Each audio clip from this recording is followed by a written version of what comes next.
Welcome to the Freedom Report.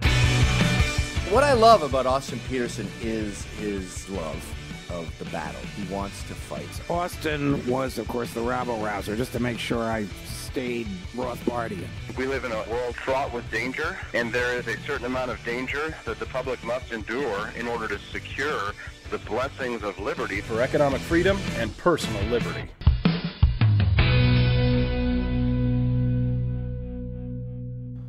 Hello, ladies and gentlemen. Good morning. Austin Petersen here. Today is Monday, November the 19th, and welcome back to my podcast, the Freedom Report podcast. Hope you enjoy the show today. And today we're going to be talking about a subject that just boggles the mind in how stupid it is. One of those topics that you kind of have to laugh at if it wasn't also so frankly terrifying. And a lot of people have been talking about this story in the last week about a representative, Democrat, obviously, who was talking about nuking the United States if we decided to resist gun control by the federal government.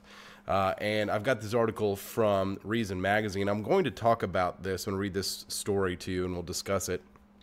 And then I want to talk a little bit about, the concept of an American Civil War. Like, what would nuking the United States, what would really bring people to that kind of level of rage and anger that you would nuke a country to save it? And I'll talk about the concept of an American Civil War and, some of the what could be the mitigating factors. I've got a terrible, horrible piece of excrement article from a website called Task and Purpose that makes some interesting observations with all of the wrong conclusions.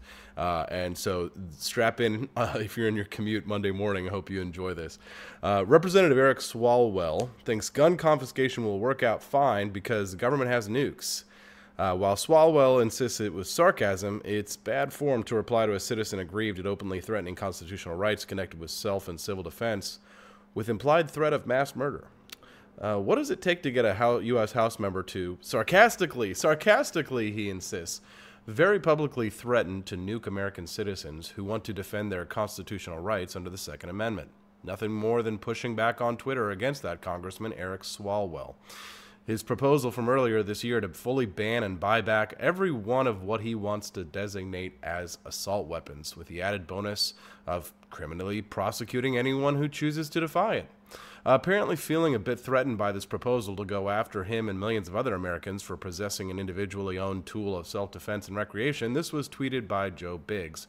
Joe Biggs tweeted, "So basically Rep. Swalwell wants a war, because that's what you would get. You're out of your effing mind if you think I'll give up my rights and give the government all the power." Swalwell, willing to make sure the war against any possible American citizen's resistance over gun confiscation doesn't fall into the endless quagmire of so many other guerrilla wars the past century, reminds the citizen that while the government, as represented by him, wants your guns, it has something far stronger it would be perfectly happy to use against you if you complain. He said, "And it would be a short war, my friend. The government has nukes. Too many of them, but they're legit. I'm sure if we talked, we could find common ground to protect our families and communities." Just a little chilling, isn't it? That mafia-like reminder that we can and will kill you, followed by, "Thus I'm sure that we can talk it out." Well, see, this is why I say government is nothing but an organized mafia. Swalwell followed up with a bunch of, he started it posts and insists he was being sarcastic. But that mindset, including its delusional belief that the American military would rather mass murder its own citizens and allow them to continue to enjoy Second Amendment rights, as applied to an arbitrary, rather unimportant set of weapons, reveals why it's so difficult for America's gun owners and those who support their rights to stay calm when politicians talk about their own vision of common sense gun control. And, that article is by Brian Doherty. Thank you, Brian. Really good article. A little wordy, not the best to read, but you know what? Maybe I should write my own damn article and read it out into the podcast. No, you did great, Brian. Really appreciate you. Thanks for that piece. So the interesting thing is, when you think about what this is, first of all, let's just talk about government as it is. Government is just the gun in the room. That's all government is. All government is cops. Everybody in government is pretty much a cop. The whole point of a government is to use force to get people to comply to do what you want to do, right? And, it doesn't matter what the agency is. Every bureaucracy basically is pretty much a cop. They're there to ensure that the law is being followed. And sometimes the law is up to interpretation by the people who enforce the laws. It's a shame, but let's just get government. What I like about this exchange, or what I like about what Rep. Swalwell has done here, is that he has shown bald-facedly government officials for what they really are. The type of power-hungry, craven people who go and take positions in government tend to be, not all of them, but tend to be these kinds of people. The kind of people who, these are the people who were either bullied or were bullies, when they were kids, and they just get off on having an authoritarian complex, or they were a victim, and they want to, spread the persecution complex to the rest of the United States. And so the thing about this tweet that really, I think, stands out to me, I actually kind of like that he tweeted it because it shows people the mindset of our quote-unquote leadership. It shows the mindset of the people in government. Well, we'll take what we want, and if you resist us, we will kill you. Which is why, and I've said this in other podcasts before, and I've said this, I even think I said this in a presidential debate, maybe even a U.S. Senate debate. I know I said it at some Senate events, some like Lincoln Day dinners and stuff. Every law should end with the statement ... or we will kill you, because that is what we agree to when we live. That's being murdered for collecting rain, for resisting the fact that you're not allowed to collect rainwater on your own private property. Is of course, that's ultimately what you get if you resist. If you resist any of the laws, ultimately you can be killed. You can be killed for not obeying every rule and regulation on the code books. And of course, we decide this democratically, so that makes it okay, apparently. And this guy gets democratically elected, of course, and he's from California. If you think about I started looking up what a new U.S. Civil War might look like, right? I was reading some articles from foreignpolicy.com. I read the New Yorker. I read actually a piece in the Intelligencer. I think it's New York Magazine. And it was so funny because the article was about maybe it's time to break up. It was about parts of the United States breaking away and seceding. And I had to laugh because I just remember during the Tea Party years when the left and the Democrats, when the Republicans and conservatives and libertarians were talking about secession or talking about breaking up or, any of that kind of stuff. And it was like traitors, treason, kill the traitors, you know what I mean? Like the Lincolnians of the left came out and were just absolutely livid over all of this talk of secession or talking of Texas breaking away and becoming a Texas republic. But now that Trump is president, now that Republicans have control of the Senate, now that conservatives tend to hold the majority of decision-making power in our government and our bureaucracies, of course, now it's okay to talk about secession and breaking up. So I don't want to read those stupid articles from liberals anyway, because you can't trust them. And it's just bullshit speculation because the liberals don't have guns.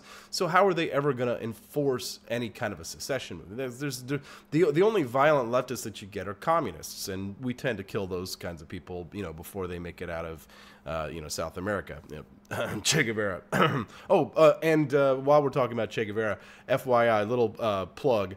We've got a really funny shirt. It's making fun. It's an NPC Che Guevara shirt. It's on the Team Liberty store. Go to teamliberty.store if you want to pick up that hilarious shirt of Che Guevara, but he's got the NPC face. Really funny. We've been selling them like hotcakes. It's actually really great. So don't forget to get yours at teamliberty.store. So looking back, it's funny because we talk about, I was looking up what a second American Civil War might look like. And of course, it's all just bullshit speculation. And I think probably one of the most interesting things that stuck out to me about all of the, discussions about it were that, one, the assumption was that the government would entirely step in to crush the rebellion. But because the United States is so different from how we were during the last Civil War, or I say the last Civil War, we're not in one now, the American Civil War, back then, the American Civil War festered because people had allegiances and alliances to their states. But people don't really have that as much anymore. They're much more tied to ideology, or they're tied to political party.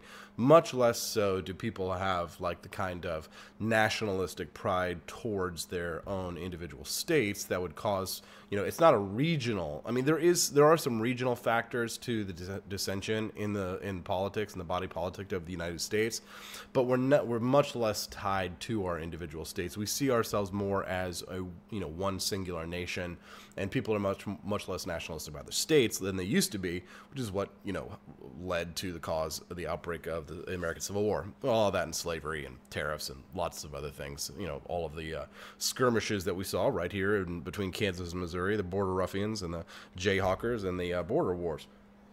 So anyways, so one of the things too that people assume is that, you know, all of what the military would, if they would play a role in it, what would they just crush the rebellion? Well, you have to think about it. A lot of the military is conservative. Probably a majority of the military are conservative and conservative leaning, or maybe many of them are libertarians. I know many great veterans and military types who are libertarians.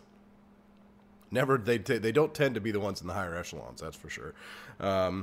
But when you think about it, you know, a lot of those people probably would join the rebellion. Those people would never nuke the United States. So it's a bullshit theoretical, hypothetical. But I saw this article on Task and Purpose, and it really just pissed me off because it just makes the kinds of statist assumptions that, to me, just get to the very heart of what absolutely drives me bonkers about American politics. It just makes me want to throw up my hands, throw up the table, right, and just walk away from it all, because the underlying assumptions are just always statist for what could be the causes of a civil war. And this article was written in Task and Purpose back in October of 2018 by a woman named Emily Whalen. And she asked the question, how likely is a new American civil war? And she says, surprising lessons from Lebanon's conflict, right? Comparing Lebanon and their civil war to what might happen in the United States. A lot of BS in here, guys. There's some interesting observations. Just go with me on this. She says, what is the likelihood of civil war in the United States? Few Americans ask me this question, despite the fact that I'm a scholar of civil war. The wars I studied took place in the Middle East, though, and few Americans believe the United States shares any similarities with the benighted nations of the region. Yeah, well, you know, that's because we're not like them. Of course, there are vast, significant differences between the U.S. and Lebanon, yet civil war as a phenomenon does not respect categorical boundaries between nations. Civil wars erupt in small states as in large states, in wealthy states as in poor states, in democracies as in dictatorships. Oh, okay, then we're just like Lebanon then. Okay. When Lebanon's civil war broke out in 1975, Washington Post Jonathan Randall earned the dubious honor of having predicted the war nearly a year before. In 1974 article from the Post, Randall measured the domestic political situation in Lebanon against what he called his shit detector, a veteran journalist's rubric for assessing the health of a particular nation regardless of appearances. Now wait until you determine what they see as a nation's health.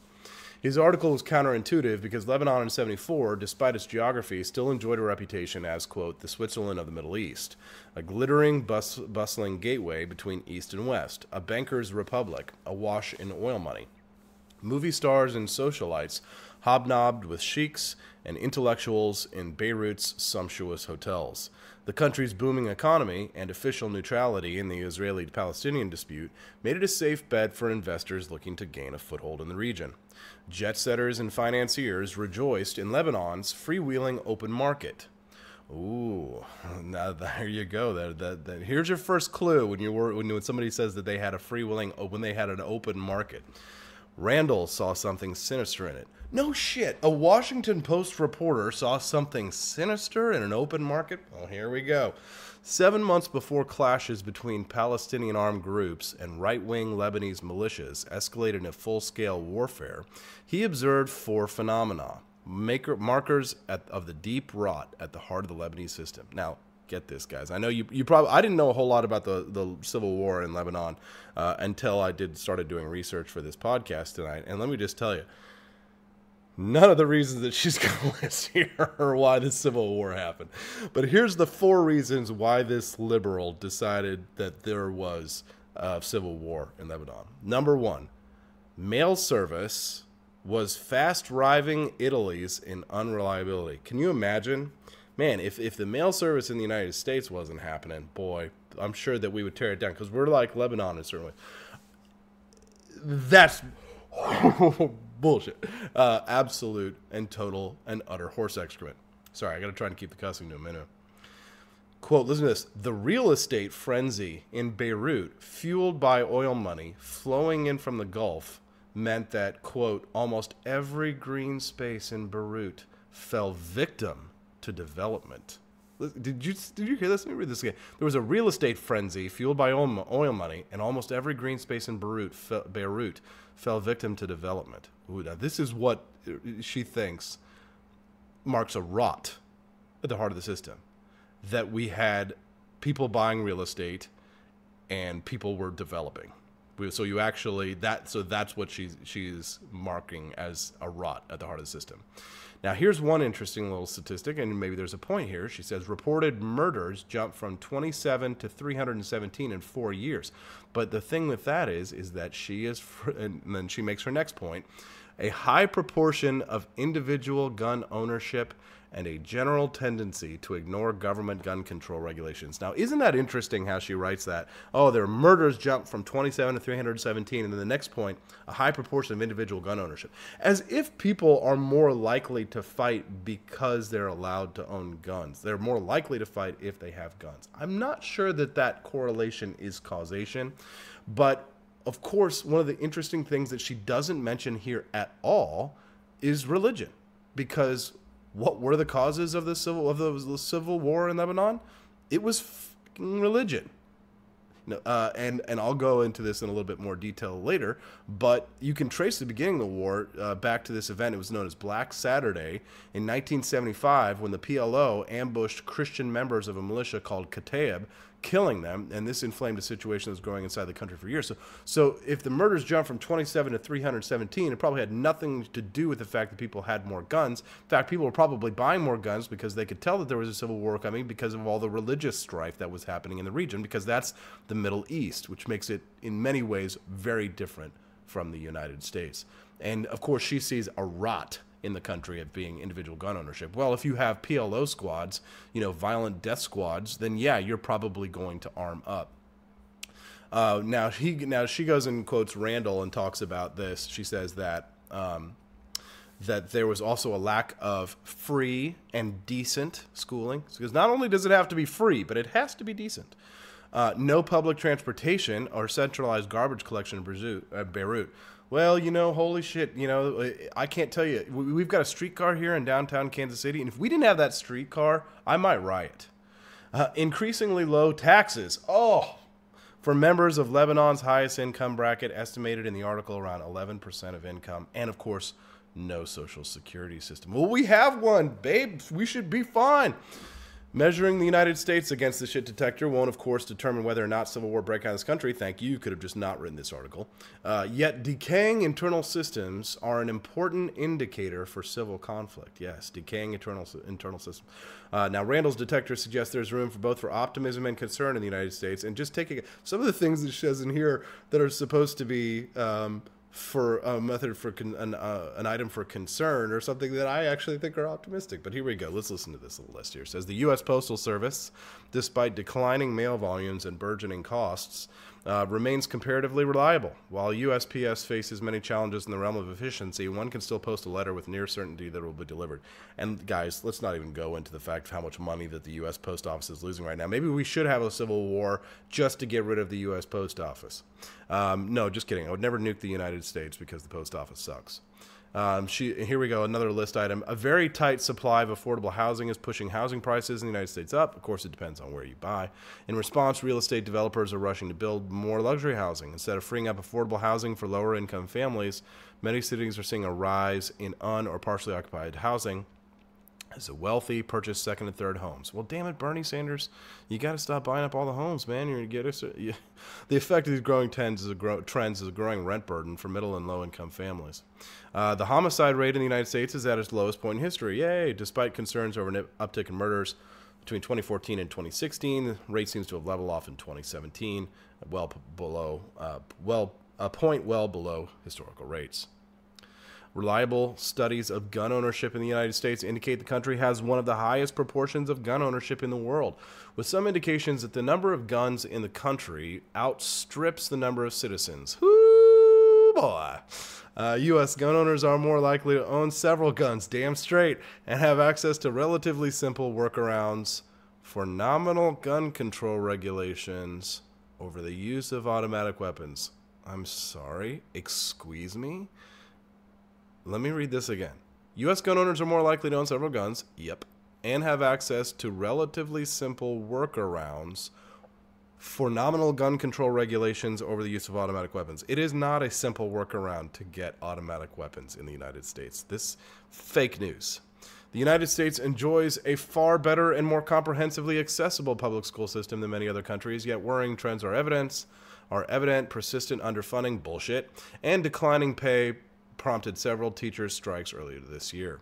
The current administration's contempt for the Department of Education is evident, although its most extreme plans are unlikely to manifest. Yeah, that's a shame, because I would love to see some of these extreme plans manifest. I would love to end the Department of Education entirely. Political and social trends in the United States have long undermined efforts to improve public transportation in the country. Damn straight. The country's most famous mass transit system, the New York City subway, is facing acute problems due to overcrowding. Well, you know, maybe you should raise the prices. The current administration's tax bill disproportionately benefits those in the top income brackets. Oh no! Rich people who pay all the taxes are not paying enough.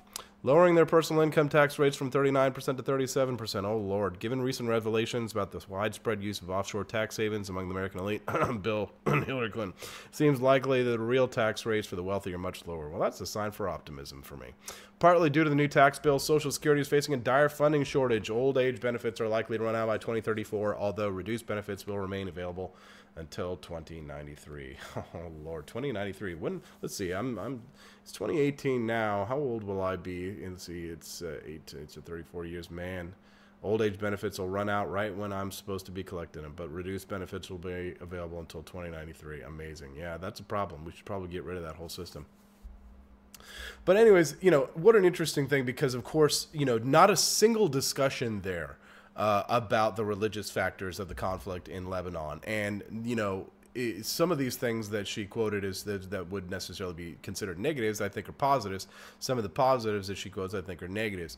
But of course, the underlying assumption is always that the problem is, well, we're not giving away enough money to people. We're not taking enough money away from the rich, which is funny, because when you take away people's money, when you're stealing from people from the high tax rates, you know, that's what actually causes people to want to secede. That's what actually wants to cause a war, you know, which we saw with our own War of Independence. Too high taxes, taxation without representation, you know, the Stamp Act, the Townsend Acts, the abominable acts that we just couldn't take anymore. You know, not the fact that we had too many guns. That, you know, America didn't fight a war of independence because we had too many guns sitting around, and it's like, oh, well, the guns, we got to do something with these things. No, it's because they tried to take our guns. That's why we fired the first shot. Well, actually, no, I'm sorry. I screw up one of the most important parts of American history. Nobody knows who fired the first shot at Lexington and Concord. It's the shot heard round the world. Let me make sure I get my American history for you guys, right? Sorry, I'm just typing that a little bit. I'm typing this a little bit late. The shot heard around the world is a phrase referring to several historical incidents, particularly the opening of the American Revolutionary War in 1775 and the assassination of Archduke Franz Ferdinand, but specifically the skirmish at North Bridge in the battles of Lexington and Concord. And this refers to the first shot of the American Revolution that was there, where British soldiers fell in the battle. Historically, no single shot can be cited as the first shot of the Battle of the War. That's what I thought. Shots were fired earlier at Lexington, Massachusetts, where 8 Americans were killed and a British soldier was slightly wounded, but accounts of that event are confused and contradictory. The North Bridge skirmish did see the first shots by Americans acting under orders, the first organized volley by Americans, the first British fatalities, and the first British retreat. Yeah. You know, let's go back to the cause of the civil war in Lebanon, because obviously it's not because they had too many guns and they had too much money and they were too free. Pretty sure that wasn't it. So listen, after the 1948 Palestinian War, Lebanon received about 500,000 of Palestine's refugees. Following the Black September attack that I talked about, the PLO established itself in Lebanon to use it as a base of operation to attack Israel. Yes, but none of that was mentioned in this, right? This is why these lefties drive me effing nuts. All right. The Palestinians behaved as if they ruled Lebanon, and the Christian population began defending themselves from what they considered abuses. The country divided itself and switched up in sides between pro and against the PLO. Now, you can go straight back to these kinds of religious tensions and hostilities as for what brought about the civil war in Lebanon, not because they didn't have enough public transportation and the mail wasn't getting delivered. Again, when is the last time you felt like, going to war because you couldn't get an envelope, a letter delivered properly in the United States? And it does happen, by the way. It does happen. Anyways, civil war in the United States in the next 24 years. What are the chances going to happen? Not going to happen. Not going to happen because people are too weak in this country anyway. I don't think we should have a civil war, obviously. I don't even think we should secede like some people do, and now some conservatives do, and a lot of liberals apparently now do too. I think that people just need to leave each other the hell alone. I'm tired of all the statist assumptions underlying much of the conflicts that we have here in the world. The problem is that we're not taking enough of people's money and spreading it around, and we're not taking enough of people's guns. And now we have Democrats who think that they should nuke the United States to take our guns. Mullen Law, motherfuckers. Have a wonderful day.